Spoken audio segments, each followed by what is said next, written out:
Senator Markwayne Mullin is, you know, who's picked to replace Kristi Noem as Homeland Security Chief. And he was in the hot seat for his confirmation hearing yesterday. Take a look. You told the media that I was a freaking snake and that you completely understood why I had been assaulted, have 6 ribs broken and a damaged lung. Tell me to my face why you think I deserved it. And while you're at it, explain to the American public why they should trust a man with anger issues to set the proper example for ICE and Border Patrol agents. Haven't heard the word apologize, haven't heard the word regret, haven't heard I misspoke and it was heated and I made a mistake. Haven't heard any of those words. Sir, actually, it wasn't heated, and I'm not apologizing for pointing out your character. Good. So you're jolly well fine, and you want the American public and the people up here to vote, that may or may not vote for you, to know that you supported the felonious, violent attack on me from behind. I did not say I supported it. I said I understood it. There's a difference. It's about character assassination for you. That's the way this game is played. I understand it. And you are making this about you, which is fine, but that doesn't keep me as Secretary of Homeland Security. It's character assassination when you were the one lauding the assault. Who do you think started that character assassination? So it looked like Mullin will be confirmed. Yes, thanks to Fetterman, who was the deciding vote, well, a Democrat. But you know what? It's just, you know, when people sit and they're asked these questions, what we've seen for the most part is people say, oh, yes, no, I'm not going to move, I'm not going to change it. And then they get in and they're the same exact people they were before.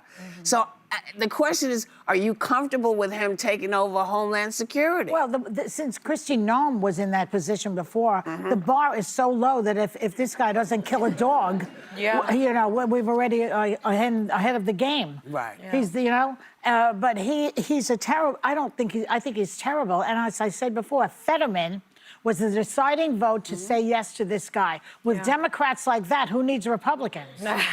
So I think in this time of political violence, the violence we've seen, if you do not strongly and firmly denounce political violence right out of the get, whether it's the president or anyone across the spectrum, you do not deserve a leadership position, because we are talking about the problem with the ICE agents, and Senator Rand Paul said it best. He said, I just wonder if someone who applauds violence against their political opponents is the right person to lead an agency that has struggled to accept limits of the proper use of force. Correct. This man is also the guy that told the union leader, let's take it outside and fight.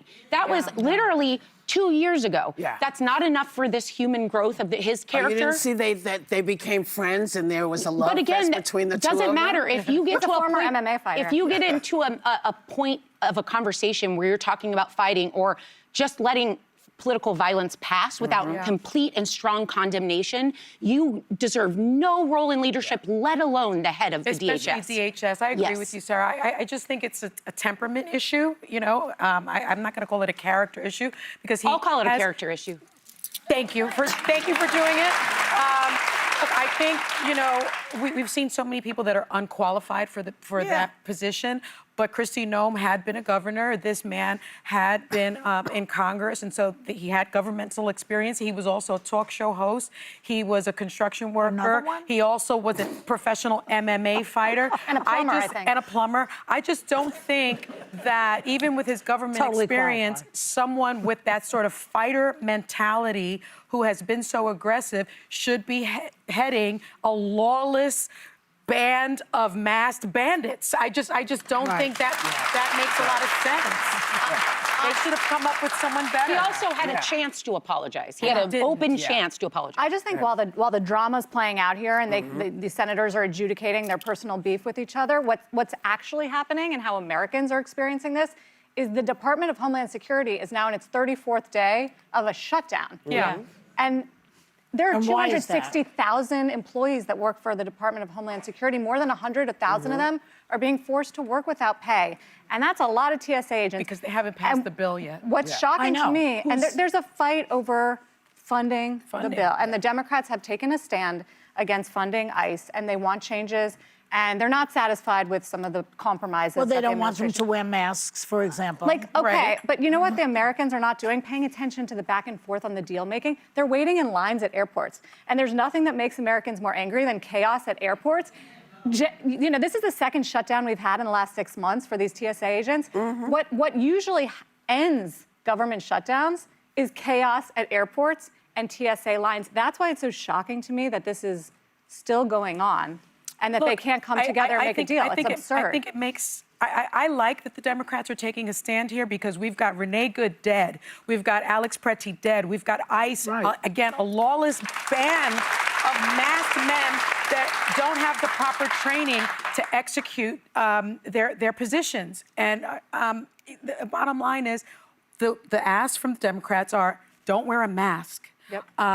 You know, identify yourself. But they've made some compromises follow the law. Don't cameras. bust into people's homes without a warrant. That's unconstitutional.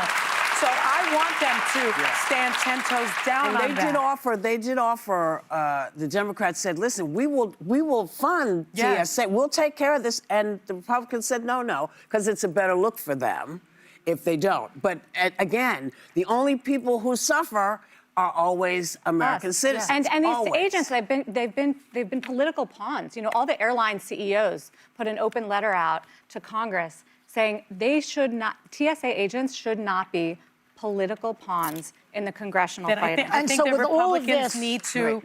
So with all of this, they want a both ways. plumber and a talk show host to fix this. Is that what I'm hearing? And an MMA fighter. You know what could actually also be helpful is since I don't know why the we don't planes have are the job. still flying. Yep.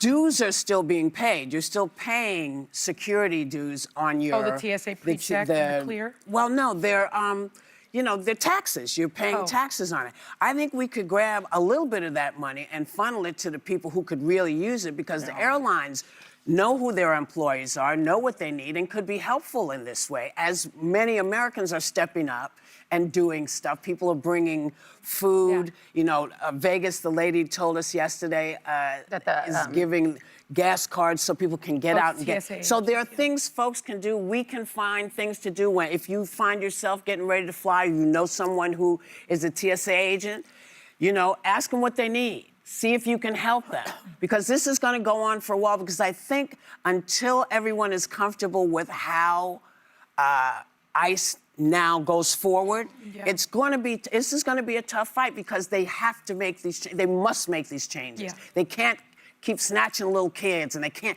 you know, it was just sloppy and bad, and I'm sure and deadly. This nice man thinks he's the one to fix it, but I think he makes people sweat. He's not that nice. He's actually. Well, but you know, I'm not going to call him anything but that nice man. Why? Because we're on TV right now. Yeah.